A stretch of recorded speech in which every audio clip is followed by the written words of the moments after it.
gives you applause, it's lovely to just acknowledge it and do a bow. So should we do that again, even louder? That's it, because when you play music, you're like a spokesperson for the composer. Because when you see it on the page, it doesn't sound anything, right? So you're a spokesperson, but the audience is really important because the audience is receiving the music and they're giving you back energy. So it's a lovely exchange, a three-way exchange. I always say to people when they hear me play in a concert and they say, oh, I wish I played the violin, I wish I understood music, and I say to them, no, it doesn't matter, don't worry. We need you just to listen. So I had a very great teacher called Dorothy DeLay at the Juilliard School in New York when I was a Fulbright Fellow, and she said something very wise.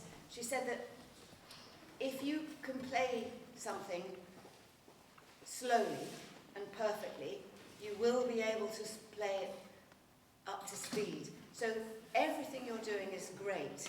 You're doing really well, and I would just say keep going and gradually get it a little bit faster, because you've got time. It's not till next month, right? And you're well on the way. So the other thing I would say about this, I'm sure you've heard recordings, yes? Yeah. Have you heard Chrysler play this? No. No. Do you know who Chrysler is? Yeah. Yes. One of the greatest violinists ever, with the most wonderful sound, sweet sound. Well, or listen to one of my perhaps Pearlman or somebody, and you'll hear that there are some places where you need to be rhythmic and with the piano. Da yum da da dim bum bim bum bum, because the piano is moving part, yeah. And there's other places where the piano just has a pedal. I don't know. Do you know about harmony? A little bit. So what key is this in?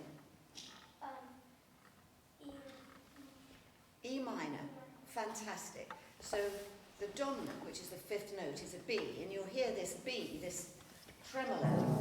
For 8 bars and bars and bars, it's called a dominant pedal, and it builds up excitement because you sort of want it to go back to the tonic, right? So with that wonderful, you know, the chordal progression, all this, you can afford to take time and be a bit more free because there's nothing that has to follow you. Do you know what I mean? Now, in the couple of minutes that we have, I'd like to just focus on chords. Something that I found really helpful. You know those 3-note chords? You know those? Yeah. So what you want to do is, you know the bridge goes that way, curved that way. You want to think of the chords going the other way.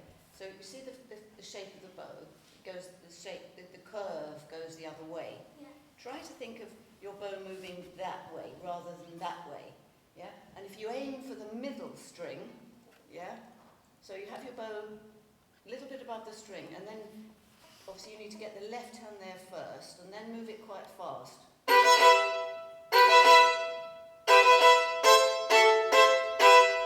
Would you like to try that?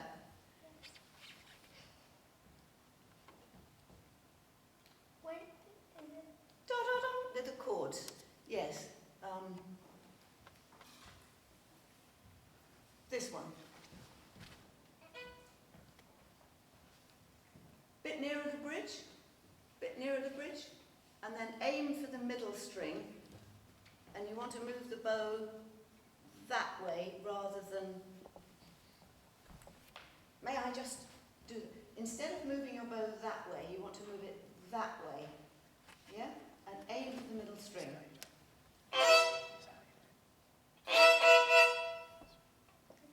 Sort of. Let me show you again. So, I want to move it a bit faster. Good! That's terrific. Yeah? So all the chords like that. Yeah? So, I like the way you went back here when the tune comes back. Piano. That was all very nice. That's it, I know it. It's all right. Yeah. So, and this here, dum, da da da da da da dim. Do you want to just try that and take a bit more time and then speed up? This is the last. You know what it is. That's it. Yeah.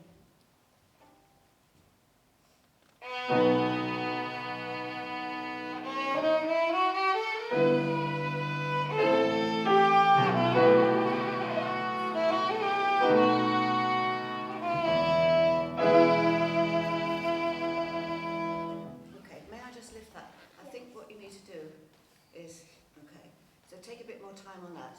Tim, ta da da tam, ta da. Your teacher's book count. I sort of agree.